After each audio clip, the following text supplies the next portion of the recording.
It nearly didn't happen. Wales fans could have been denied Josh Adams' picture-perfect jump to beat Elliot Daly to a high ball, the wriggle over the try line, and explosion of joy at sealing a win against the old enemy if the physios had got their way.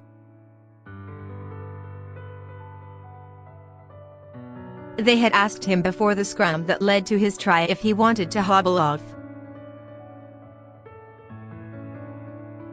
Adams had pulled his groin after a heavy tackle from England captain Owen Farrell.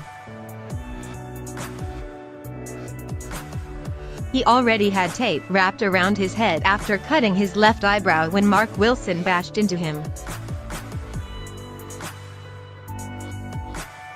Those knocks will keep him out of Worcester's relegation dogfight with Newcastle, but Wales v England? No chance. I got up, waddled back to the wing, and felt pain easing slowly. Adams recalls, thankfully I stayed on or I wouldn't have scored. I've seen the clips of the beer going wild, Adams adds with a smile.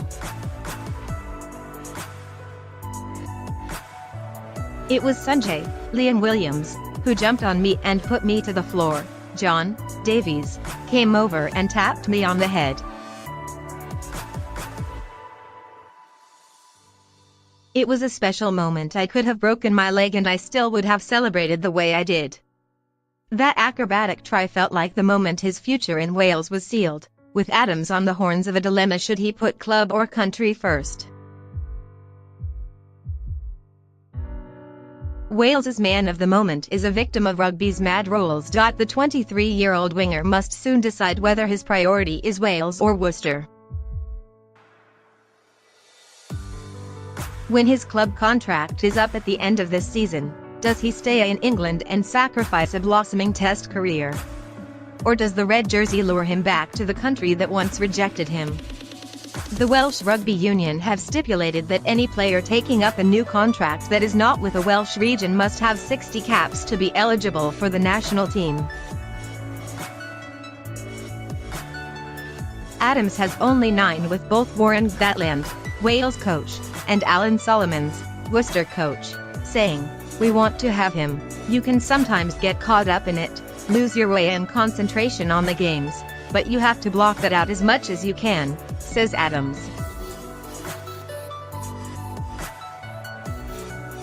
There is pressure enough trying to win a Grand Slam for your country, and keep your club away from relegation danger, without transfer drama raging around. Gatland called him home publicly in November, while Solomons constantly cites Adams as an academy boy Worcester have produced and want to keep. If Adams resigns for Worcester, he knows that a Test career he has fought so hard to forge will be over.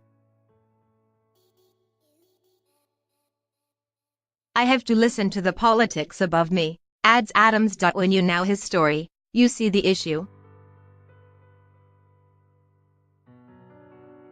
Adams went to Ysgol Strada, a West Walian institution with strong rugby traditions. Next he was in the Scarlets Academy and went to the 2015 Under-20s World Cup, scoring tries galore. All was going swimmingly until he was released at 18, deemed surplus to requirements. "I'd just turned 18 and didn't know how things were going to go," Adams reflects. "I was thinking, I've got an academy contract with the Scarlets, I don't need to work hard." It came as a bit of a shock. I still believed I could give full-time rugby a crack.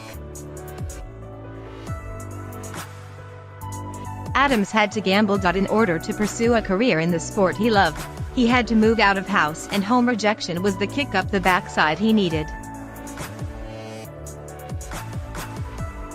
Worcester Warriors took him into their academy, sent him to the proper old school Cinderford RSC before nurturing him into a Test star. Moving up here wasn't just a rugby change, it was a lifestyle change, says Adams sitting at Worcester's Six Ways Stadium. I was living comfortably at home, with food on the table. If I needed a bit of money, I would say, "Oh Dad." Then as soon as you move, you're 2 hours from home and on your own. I had to learn small things like to cook, manage my money, watch my own kid. Moving here opened my eyes. Getting a contract doesn't mean you are sorted, you have to work at it. Adams broke into the first team properly last season, scoring 13 tries in 21 matches, joint top of the Premiership marksman's list. It was this form which saw him make his Test debut against Scotland, go on to secure a starting spot on Wales's wing, and led Gatland to shower him with praise. He owes it all to Worcester, the club he regards as his first, the town he regards as home. The previous backs coach here was Sam Vesti, and he taught me that putting time and effort in reaps rewards. Adams continues. He encouraged me to do extras after training. I put a lot of time and effort into the small parts of my game, kicking, high balls, and passing off my weak hand. I got the opportunity then with a few injuries, and all those extras meant I was in a good place to step up.